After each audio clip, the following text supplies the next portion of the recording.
Welcome to part 3 of my Unmade Godzilla movies series. Now, if you haven't seen the other two parts, I recommend watching them. The first part we covered Robot Daughter, which is a very, very strange bride of Godzilla concept, and the second part, obviously, we looked at a Space Godzilla, which is a complete mindfuckery in its own right, and now that I've said fuck, I can't be claimed for doing kids content. Fuck. So for this one we're going to be looking at the Heisei Era, and I just have to state at the start, I'm not counting the fan contest entry, Godzilla vs. Anchorion, but I will mention that the film may have influenced the character of Miki Sagusa throughout the rest of the Heisei Era, as well as Burning Godzilla, but that character version of Godzilla is a very long-winded story in its own right, so I'm not really going to go into details about that, or else this video will be about an hour long. But with that out of the way, let's head straight into the rest of the video.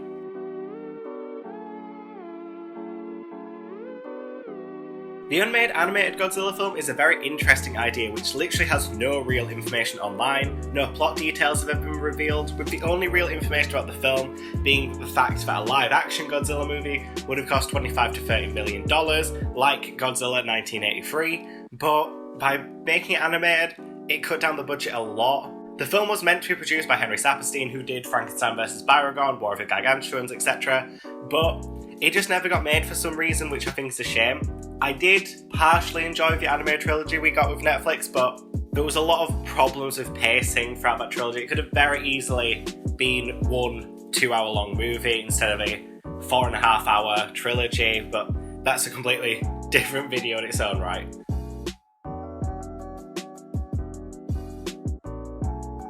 Now for Godzilla vs. the Robot Army, the plot is quite similar to Godzilla vs. Osaka Fortress when it comes to the monster battles, but for the human plot, it is quite different. But a really interesting thing to note here is that the film was written by an American, meaning that it's unlikely in the pre-internet age that he even knew about the Osaka Fortress script, which is really strange because if you look quite deep into it, there's a lot of similarities between the two. It's essentially, in both concepts, a city that turns itself into a mecha and battles Godzilla. The only real difference is that in the original version, the Osaka Fortress, it was just a one robot, whilst in the Robot Army it was quite similar to the way that Destroyer is presented in the 1995 film, where it can split into much smaller robots, thus the title, but can also form together to create one giant mech. Now, apparently the film was planned as Godzilla 3 at some point, but this isn't fully confirmed. The film concept was made at the same time as Godzilla vs. Biollante, but it ended up being released as a movie called Gunhead, which has absolutely no relation to Godzilla. I did decide to watch it before making this video, and it's an interesting movie, I'll say that much. If you've seen Aliens and Blade Runner, you've essentially already seen this movie. You know, just shove a little bit more psycho robots in there, and there you go, you've got Gunhead. Now, I also need to mention the original version of Godzilla vs. Biollante, which had some pretty big differences, such as Godzilla not really being the main character in this one, a lot more focus on Biollante and the human characters. The DNA subplot for Godzilla's DNA was completely cut, along with a possible third monster being introduced. Later versions had a very different Super X2, along with the film being a lot more gory and violent, which was cut for ratings reasons more than anything else. I love Godzilla vs. Biollante, and hearing a more gory version just makes me love the film even more.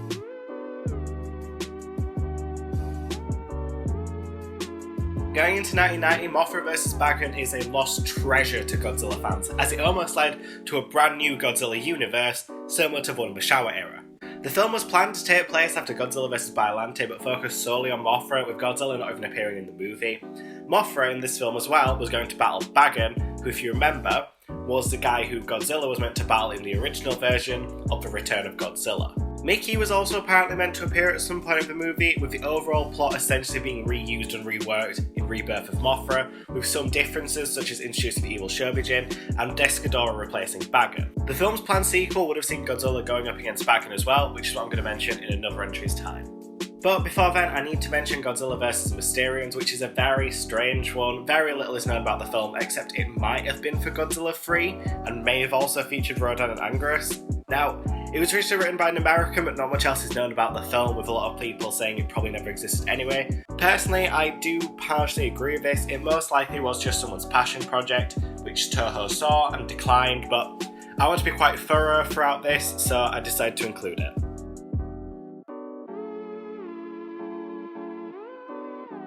Now, Godzilla vs. Bagan was originally seen as a direct sequel to Mothra vs. Bagan, as mentioned earlier, but due to that film's cancellation, hardly anything is known about this project.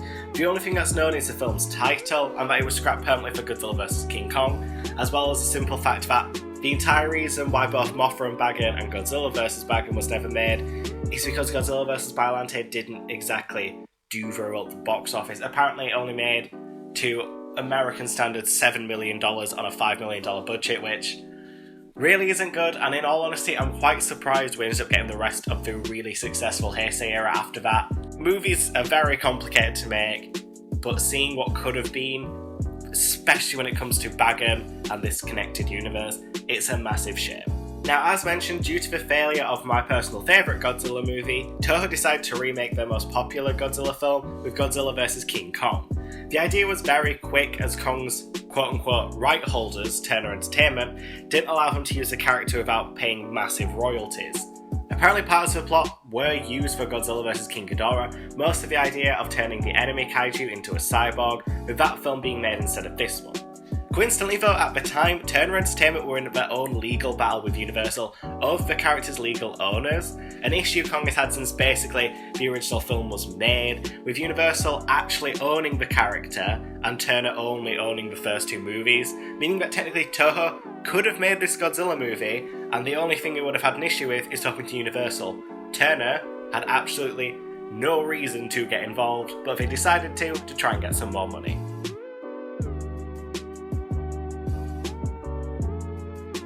Now, apparently every 20 years we get some massive Godzilla-like brain hemorrhage, because just like in 1992 was a very messy year for Godzilla Concepts. Now, we'll start with the direct sequel to Godzilla vs. King Ghidorah with the return of King Ghidorah, and told you that title would return at some point, where a new version of Ghidorah would appear. This time Ghidorah was going to be extraterrestrial, similar to the Showa version, but the film ended up being scrapped due to a poll which showed that Mothra was a much more popular kaiju, which began the most confusing series of events. First was Micro Super Battle Godzilla vs. Gigamoth, where a bunch of humans were put inside of Godzilla by Mechanicon in order to kill him. But a brand new creature, Gigamoth, was mutated, leading to Godzilla, Mechanicon, and Gigamoth fighting, whilst humans tried to kill Godzilla from the inside. Now, the film ended up being scrapped completely, but the concepts of Gigamoth, Mechanicon, and the Voyage kind of concept were all reused for three very different films. Starting off with Godzilla's Counterattack, a title previously used for Godzilla Reigns Again, which features the idea of people being injected into Godzilla due to him being close to melting down. Whilst humans try to stop that, Mechanicon is deployed to attack him from the outside. The idea of burning Godzilla was later reused for Godzilla vs. Destroyer, and as mentioned earlier, there's a lot when it comes to burning Godzilla as a concept. Another one of these concepts is Godzilla vs. Mechanicon, which follows a very similar plot but without the burning Godzilla involvement. It was with this concept that Turner, who once again didn't own any rights, said that Mechanicon was too similar to King Kong's likeness and they'll sue if he's used. This led to Toho scrapping this character just completely, which ended up with our very next concept, aka Micro-Universe in Godzilla, which basically cut out the kaiju action from the outside to focus solely on the scientists inside Godzilla. This was scrapped because Toho really wanted another monster-to-monster battle. After King Ghidorah worked so well and brought in the most money for the Heisei Era so far, they knew they needed to do something like that. And the final concept before the film we got was Godzilla vs. Gigamoth, which would have essentially just been Godzilla vs. Batra. Mothra was in this version, but in a very, very small role compared to her leading role in Godzilla vs. Mothra, and Batra was known as Gigamoth with a very different design. Now, for this film, what's interesting is that the full synopsis is online, so I won't really spoil too much here, but what I do need to mention is that the few differences between this film and what ends up to a finished product. Now, for this one, as I said, Mothra is not really that involved in it, whilst in the final version, half of Godzilla vs. Mothra in 1992 is essentially a very loose remake of Mothra's solo movie, which is awesome. Little bits of the Mothra vs. Bagan script were also brought in for Batra's scenes, and there were some really big monster changes. In the original version of Godzilla vs. Gigamoth, Mothra was going to die to set up a sequel. Gigamoth/Batra was going to live, apparently, which is a massive reverse from what happened in the final version, as well as a lot of other just small minor changes when it comes to the character arcs, and it wasn't going to be as adventure Indiana Jones influenced as the final version ended up being. Personally, I really, really love Godzilla vs. Mothra in 1992. I know a lot of fans have issues with it, but honestly, it's one of my favourite in the entire series, and I'm very glad with what we ended up with.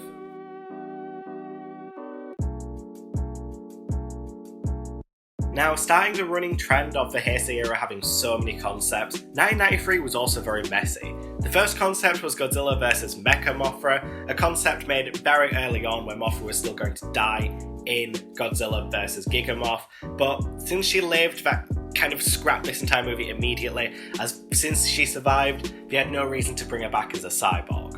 Up next was Godzilla vs. Berserk, which was essentially a very, very early version of Godzilla vs. Mechagodzilla 2. The film focused on an alien organism known as Berserk, which infused itself with metal in a very similar way to how Ghidorah did with pollution. Eventually the creature becomes a robotic version of Godzilla, due to noting him as the most powerful creature on Earth. The film also featured the Super X3, which ended up being Godzilla vs. Destroyer, as well as this film influencing Orga from Godzilla 2000. As mentioned, the film was reworked a lot into our next entry, Godzilla vs. Mechagodzilla Metallic Battle. Now, this is just Godzilla vs. Mechanicong's concept reworked with Mechagodzilla instead. It's really not that interesting, and surprisingly a lot more stuff from Godzilla vs. Berserk was carried on to the next version than this film, since this idea still had the Voyager style. See it be referenced so much as the original version of Godzilla vs. Mechagodzilla, because the only real bits that carried on is the idea of Godzilla's death, which was reworked anyway, and the idea of Junior being involved in this one and dying. Now, both those ideas of Godzilla's death and Junior's death were used for Godzilla vs. Destroyer, but not much of this concept, if you look quite deeply into it, was actually used for the final version of Godzilla vs. Mechagodzilla 2, which is shocking, since it holds the title. But one film which definitely did influence the final version of Godzilla vs. Mechagodzilla 2 is the quote-unquote original version of Godzilla vs. Mechagodzilla 2. Now, many of the elements are exactly the same, especially when it comes to the human plot, the way that Junior is introduced. It's all exactly the same as written down, but one huge difference are the monsters themselves. Firstly, Godzilla dies very early in this concept that was rewritten for like the second draft. Godzilla Jr. would have been a full infinite in the film instead of just being a baby throughout, and there was originally two Rodans like in the original 1956 movie, with a female becoming White Rodan, aka what became Fire Rodan in the final movie. Now, with all that being said, those are essentially small differences, whilst Mechagodzilla itself was a huge difference. The mech would have been split into several different vehicles, something which was partly used with the Garuda in the final film, as well as what Megara did in Space Godzilla. But with this version, it was going to split into like 7 different mechs, which sounds awesome, but this all had to be cut due to budgetary problems, and I understand why, but at the same time, it would have been so cool to see so many different versions of Mechagodzilla. But I do have to state, for the first time overall for 1993, I would have been really happy with any of the films that we got. I do enjoy the final versions. Still, seeing a giant robotic Mothra would have been absolutely awesome.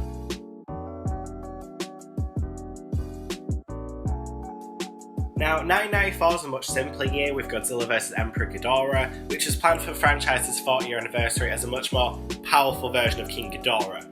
The film was cancelled very early on though to avoid comparisons to the film Arichi the Eight-Headed Dragon, which was released the same year, but bits of the film did end up being used for Godzilla vs. Space Godzilla, such as the gravity beams actually manipulating gravity, and the villain being from space.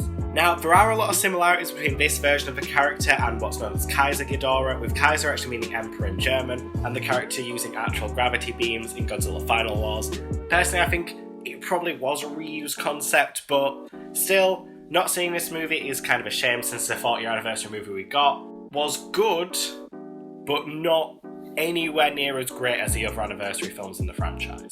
Now, speaking of a 40th anniversary film, Godzilla vs. Astro Godzilla, also known as Godzilla vs. Crystal Godzilla and Godzilla vs. Neo Godzilla, was essentially an early version of Godzilla vs. Space Godzilla, and if I'd say Godzilla one more time, I'm about to have an aneurysm. The plot is basically the same, but the character has a very different name. Mechagodzilla is there instead of Megara, and Astro Godzilla has an army of dragonflies because why the fuck not? It's Japan in 1994. Let's have a lot of cocaine boyos. Now, the film was obviously made with Space Godzilla being a little less powerful in the final version without the dragonflies, because CGI at the time wasn't exactly the best of this kind of stuff, and Mechagodzilla was swapped out for Megara, mostly due to the fact that Toho didn't think putting Mechagodzilla in there again, since he almost defeated him in the last movie, would have been much of a fair fight, and decided to go for a mecha which was a bit less powerful, which is why we ended up with Megara.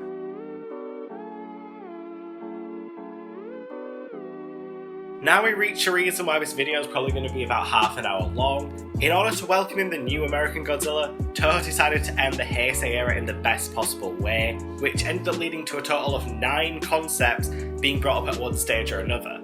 There were apparently 3 more ideas: Godzilla vs Chaos, Godzilla vs Lambada, and Godzilla vs Divine Beast, but I can't find any proper information about them online, so I decided to leave them out as there wasn't really much point in even mentioning them, but I did feel the need to at least acknowledge that they were a possible concept at some point. So let's just get straight into this one because it's going to take quite a while. Space Godzilla's counterattack was the first concept, and it was very quickly scrapped. It essentially just brings back Space Godzilla for some reason in order to battle Godzilla, but literally nothing else is known about that. The only real record of it is being on Toho Kingdom, making its actual validity very questionable. There was a couple of other stuff that may have hinted at Space Godzilla returning, but not exactly for this film, so that's just getting kind of a quick mention. Up next is Godzilla vs Giant Monster Varan, which was another extremely quickly dropped idea, which had Varan, who hasn't really appeared in any movie since Destroy All Monsters, be the final villain of the Heisei Era.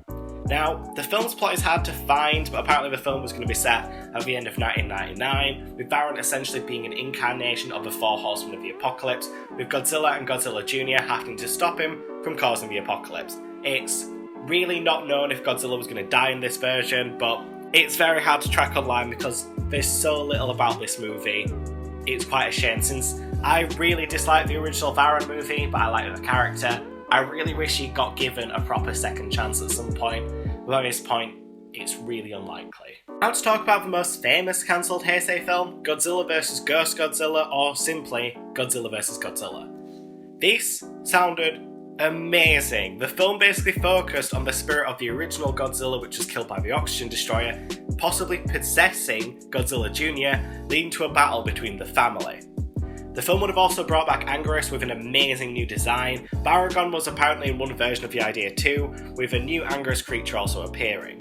Ghost Godzilla may have also possessed them, fusing them into a very, very gross creature, which has a name I cannot pronounce, but the film was scrapped due to this being the 3rd film in a row where Godzilla battles a different version of himself, with both Mechagodzilla and Space Godzilla doing Ghost Godzilla would have been a little bit overkill, and it's definitely becoming an overkill on my rhyming techniques. Now, luckily bits of this script did end up being used for Godzilla vs Destroyer, such as the idea of concepting back to the original movie with the Oxygen Destroyer, and the concept was actually so well liked by the film's director, he may have still wanted to make it after Godzilla vs Destroyer, as he said in an interview.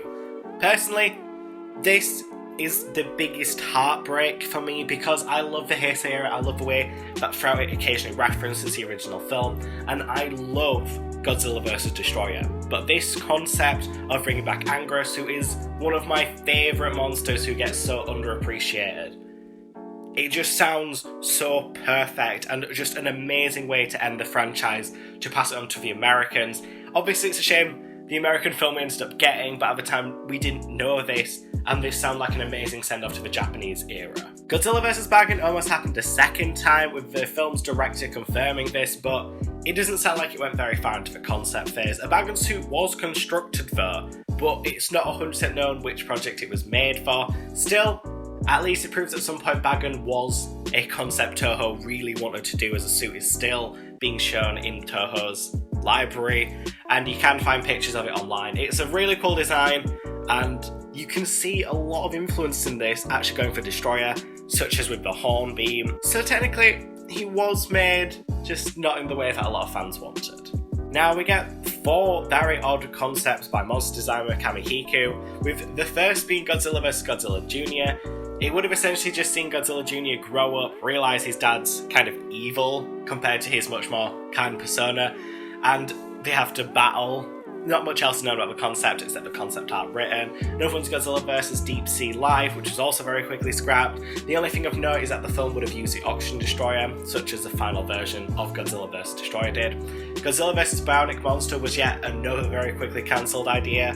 It was essentially just going to be Godzilla vs. Frankenstein again, but this time actually have Godzilla vs. a Frankenstein monster instead of Frankenstein versus a Godzilla-like monster. And finally was Godzilla vs. Super Atomic Godzilla, where Godzilla would have battled an even more powerful Godzillasaurus like itself, but not much else is known about the project except apparently the Super Atomic Godzilla was influenced a lot by the early concepts of the Burning Godzilla idea. Yeah, these are all kind of cool but weird. You can kind of tell that they were just very quickly drawn up as concept art and not really thought of anything further. But I personally like some of the ideas, especially Godzilla vs. Biomonster, because losing Godzilla vs. Frankenstein's monster is quite a shame, and it's a concept that would have been really cool. I did like Frankenstein vs. Baragon, but I just felt there was something lacking by having a Godzilla-like enemy instead of a proper one.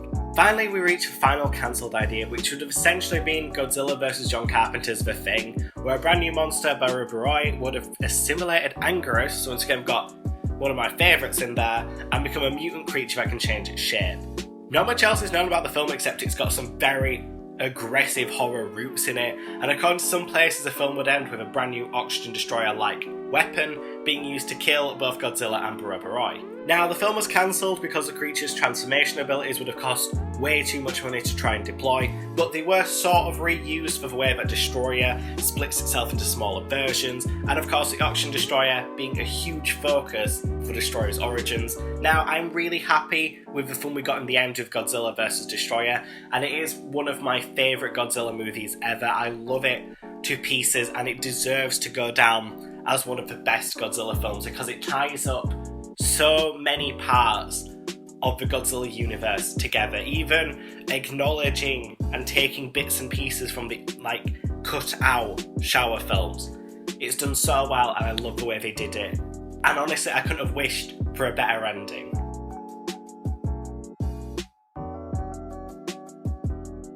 Thank you very much for watching part 3 of my Unmade Godzilla series. Now, I'm making this part with a very, very sore throat, so if you can tell, then you're probably better than some other people who wouldn't be able to tell. Now, next week I'm going to be doing part 4, which is going to be a much shorter video. This is by far the longest one in the series, where I'm going to be covering both the post-Heisei stuff, such as Godzilla 1996's concept, and the Millennium Era. If you do enjoy this content, please be sure to like and subscribe. It really does mean a massive amount to me, and I will see you next week for part 4. Goodbye!